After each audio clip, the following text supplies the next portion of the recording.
what's the pick, DJ? The greatest record ever?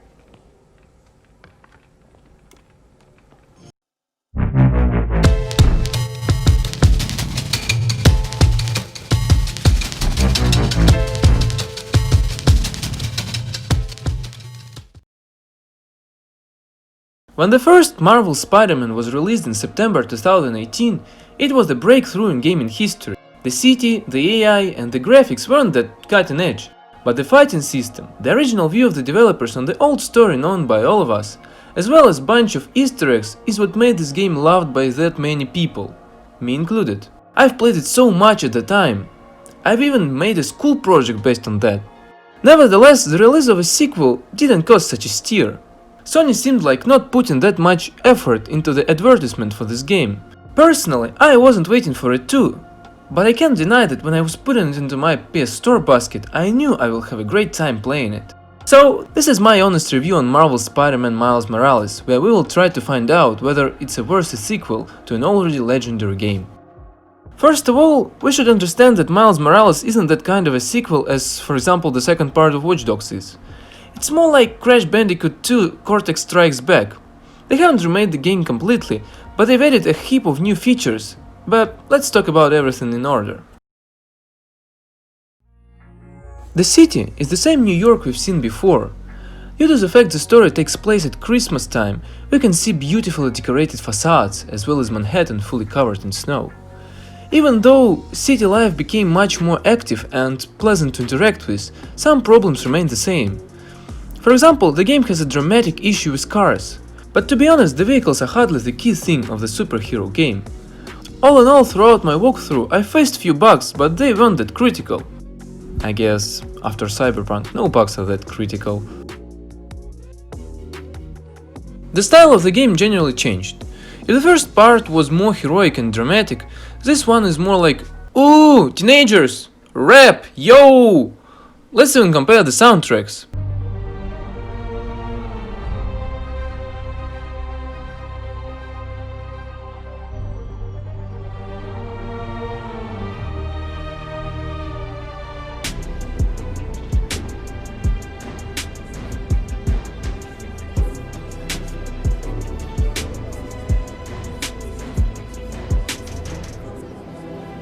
Even though the game is PEGI 16, it's still trying to be all that right and good.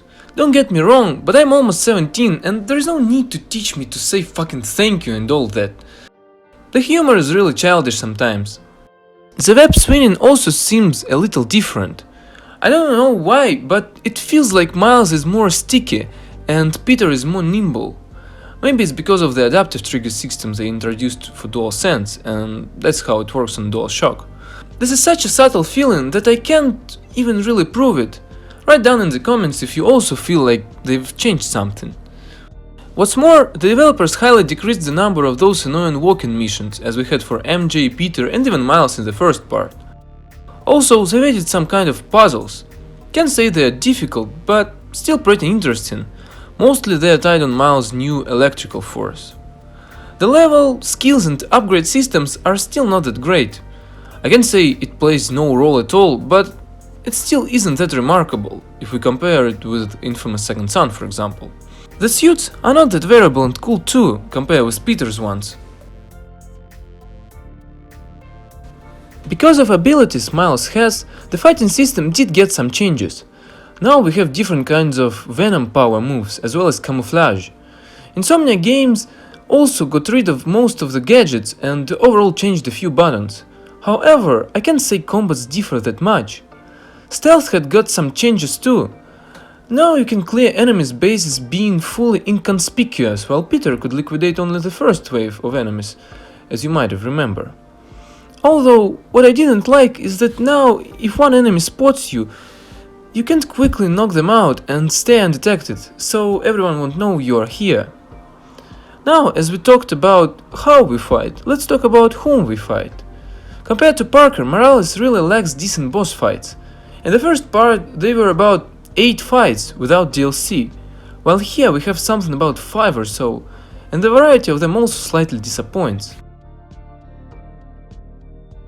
The city became much more fulfilled with tasks. In addition to acts of crime and a bunch of different collectibles, we get a lot of different side quests. And they are half of the whole game, if not even more. In fact, the missions became more mundane.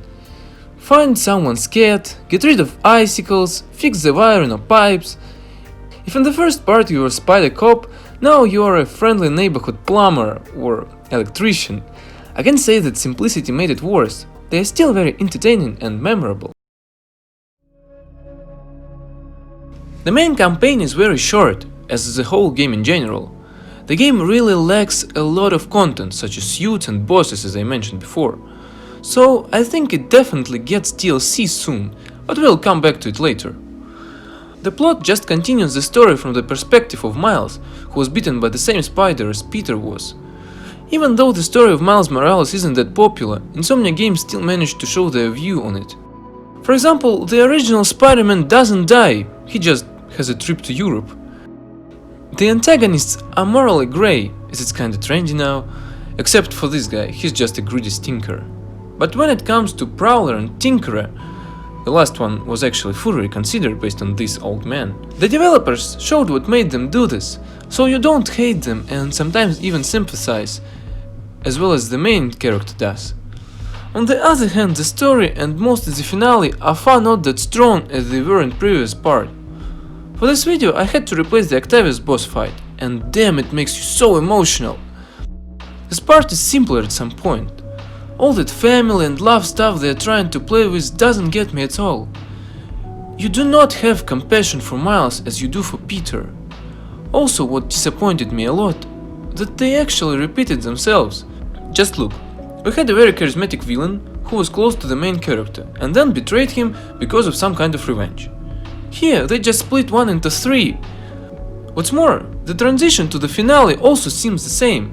When somebody beat all the shit out of Spidey, his friends, family and neighbor help him to get well, for him to stop all the mayhem started in the city. Yeah, and also someone close dies. It reminds something, doesn't it? I'm trying to be really careful not to say too much, cause the plot is quite obvious, full of not that great of surprises, so even a little thing might spoil it. As you might remember, in the first part, there was this storyline about the Osborn family and the symbiote. In Miles Morales they haven't told us that much more about it, but at the very end. That's why I say this game is definitely getting the continuation. And I really hope that they prepare it for Peter. No offense to fans of Miles, but it's not his business. I don't want to see Parker being beaten up by Morales as well as I want to play with symbiotic powers. Leave Venom and Green Goblin for real Spider-Man in the third part. Instead, in DLC, I'd better see Mysterio or the return of Electro where he will get his iconic suit. Or what would be even better, if they could introduce not that famous villains of Miles, such as Kangaroo or Omega Red, cause no one even knows who the fuck they are. In case some expansion actually comes out, I will obviously review it too. To sum up, this game is still a great piece of gaming industry, and it deserves your visit, especially if you loved the first part. And there is no way you didn't. But as Mr. Miller said, see, there's a sequel. Wasn't as good. That was my honest review on the Marvel Spider-Man Miles Morales. Hope you enjoyed, and I see you all in my next video.